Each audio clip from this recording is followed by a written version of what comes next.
Hi there. Welcome. Take a seat. My name is Samantha. It's good to meet you. Have you been to therapy before? Well, just so as you know, you can tell me anything, and chances are I've heard it before. So there's no need to feel embarrassed or ashamed. Your life is yours, and you can tell me as much or as little as you want. But I don't want you to hold back something you want to share because you're afraid of how I might think. That's not how this works here. I'm here to help you without judgment. I'm here to make your life better. Now, your application form said you were struggling a lot with stress. Is that correct? Okay. Well, I've put together a few exercises to do to explore your stress and delve a little deeper into what might be causing it, what you can do about it. Does that sound good? So, the first thing we need to do, we need to figure out what it is that is stressing you out in your life. So, I have an exercise here called Stress Exploration, aptly named. And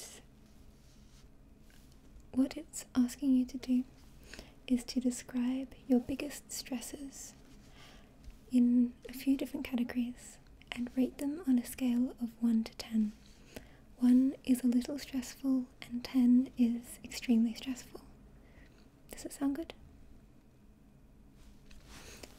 So, you can write these down or you can tell me out loud. It doesn't matter. This is for you, not for me. So the first category is daily hassles. So I want you to write down or speak out loud your top 4 annoyances that cause you, or things that cause you strain. Your top 4 common annoyances or strains of daily life. So these could be traffic, chores, work problems, lack of sleep, homework, limited free time, or an argument with a partner, or whatever else that fits into that, those sorts of things. So I want you to list them and then rate them from 1 to 10. Can you do that?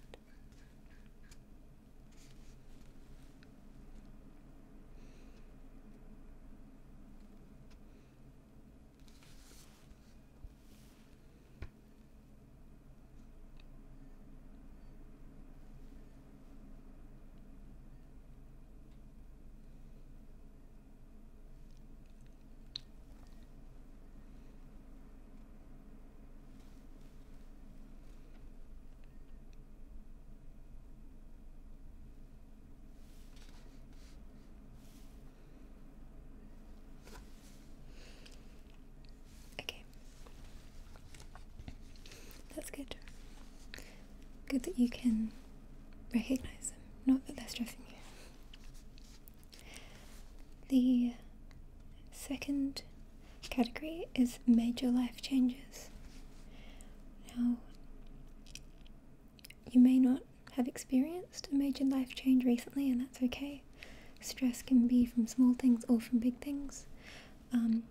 But major life changes are important events, both positive and negative, that require significant adjustment. So these could be the birth of a child, separation or divorce, a new job, death of a loved one, moving house, a major illness or injury.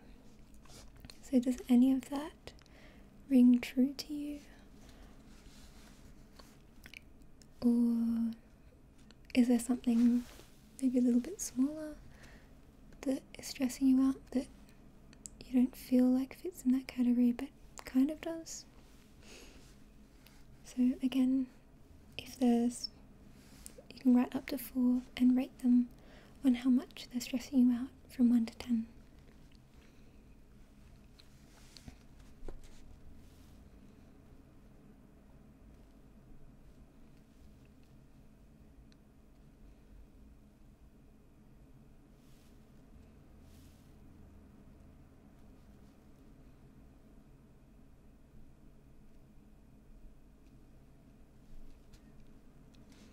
Okay.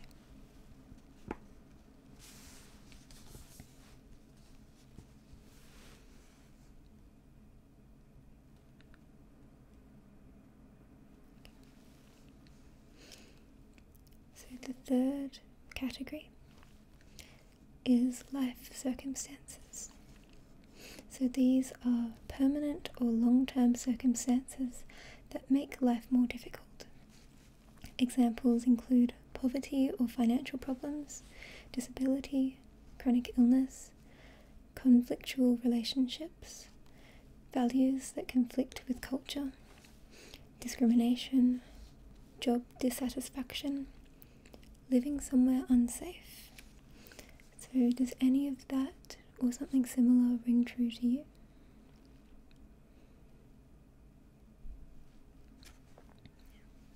So you can write down anywhere between 0 and 4 items for this category and rate them again with the 1 to 10.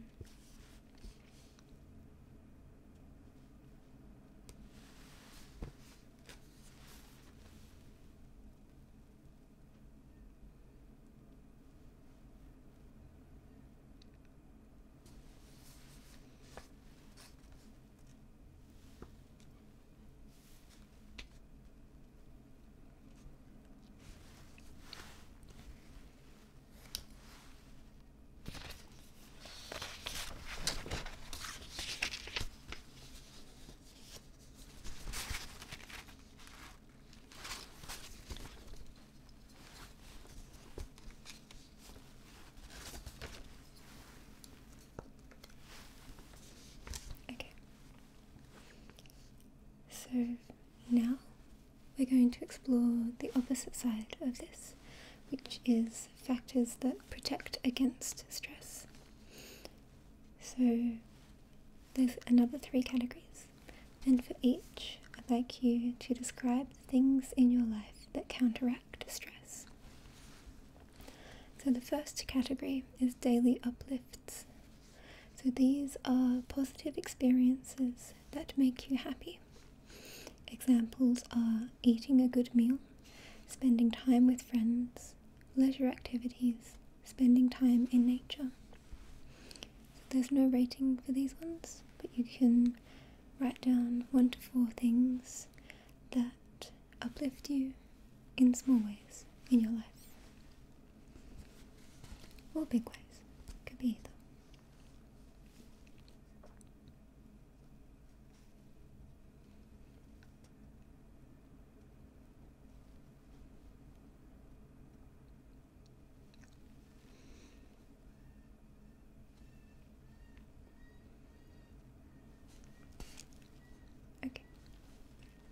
The second category is healthy coping strategies.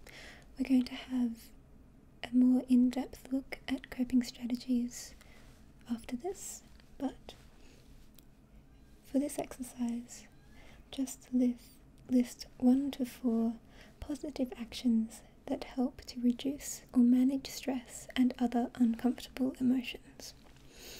Examples could be exercise, talking about your problems, self-care, journaling, relaxation techniques.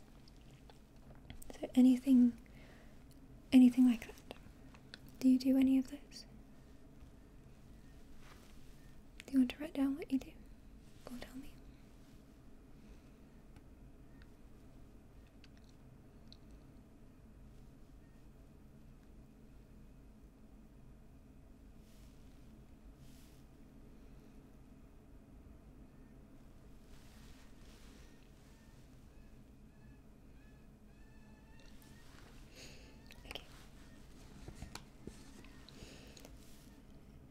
The third category is protective factors. This is individual characteristics of or life circumstances that protect you from stress.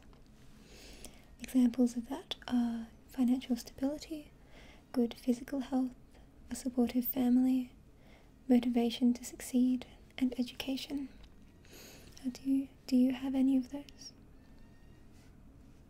Or something similar?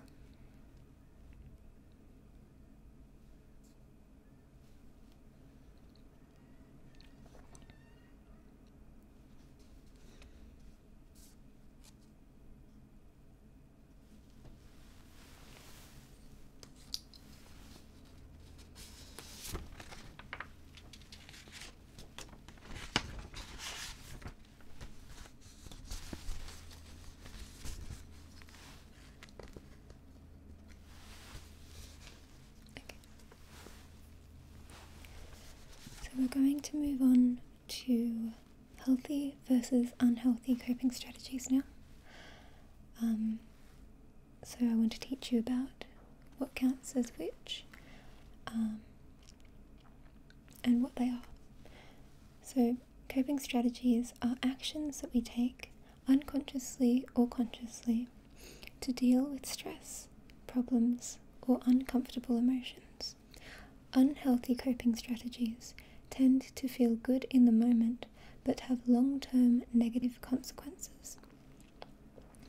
Healthy coping strategies may not provide instant gratification, but they lead to long-lasting positive outcomes. So, examples of both of these, examples of unhealthy coping strategies include drug or alcohol use, overeating, procrastination, sleeping too much or too little on purpose, social withdrawal, self-harm, or aggression. I personally would add to this list falling down any sort of internet rabbit hole, especially social media apps. Examples of healthy coping strategies include exercise, talking about your problem in a constructive way, healthy eating, seeking professional help, relaxation techniques, for example, deep breathing, using social support, problem-solving techniques. So, if that all went over your head a little bit, I understand. I've got some example scenarios to show you next, or to tell you about next, which should help it sink in a little bit better. So the first one is Noelle has a research paper due in one of her classes. Because the paper will require so much work, Noelle feels anxious every time she thinks about it. When Noelle distracts herself with other activities, she feels better. Noelle uses the coping strategy of procrastination to avoid her feelings of anxiety. This helps her feel better now, but will cause problems in the long run. So that's an example of an unhealthy coping strategy. Second one. Juan feels jealous whenever his wife spends time with her friends. To control the situation, Juan uses insults to put down his wife's friends, and he demands that his wife stay home. When Juan's wife caves to his demands, he feels a sense of relief. Juan uses the coping strategy of aggression to avoid the discomfort of jealousy. And that's another unhealthy coping strategy. Scenario 3. Rebecca is angry about being passed over for a promotion at work. Rather than discussing the situation with her boss and trying to improve her work performance, she holds on to her anger. Rebecca has learned to manage her anger by drinking alcohol. Drinking numbs Rebecca's anger temporarily, but the problems at work remain unsolved. So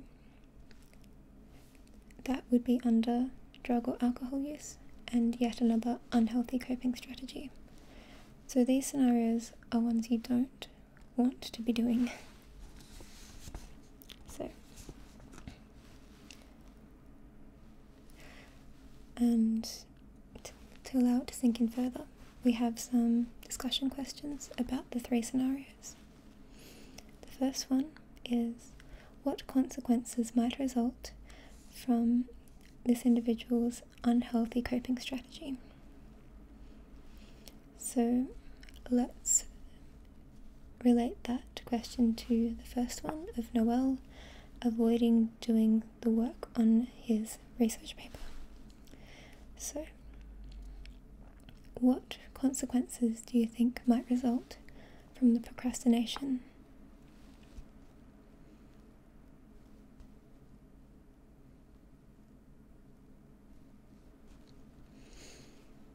Yes. It's not the best strategy for getting the work complete, is it? Not a good strategy for getting good grades. But Noel has a choice of coping strategy. What healthy coping strategies do you think could be helpful for Noel?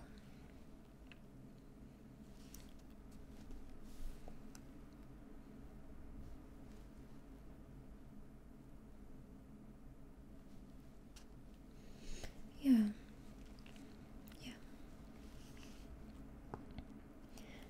So, using healthy coping strategies isn't always easy. There might be barriers in the way. So, what barriers do you think might be preventing Noel from using these healthy coping strategies?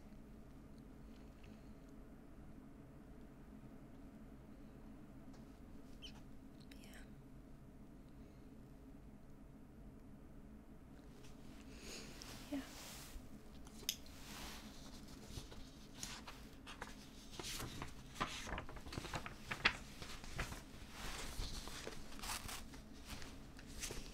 So now I've got a worksheet for you to fill out about yourself. Now that you understand the unhealthy and healthy coping strategies, this might be similar to the last exercise, but it's a bit more in depth. So, this is what it looks like.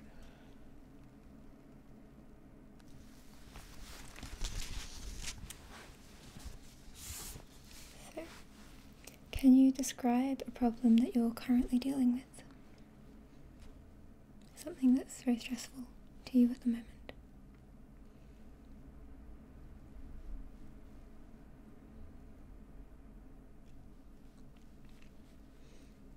Okay. So, are you using any unhealthy coping strategies to help you deal with this problem? So there's space for 2 if you have to. And there's also space to write the consequences of this unhealthy strategy on your long-term future or short-term future.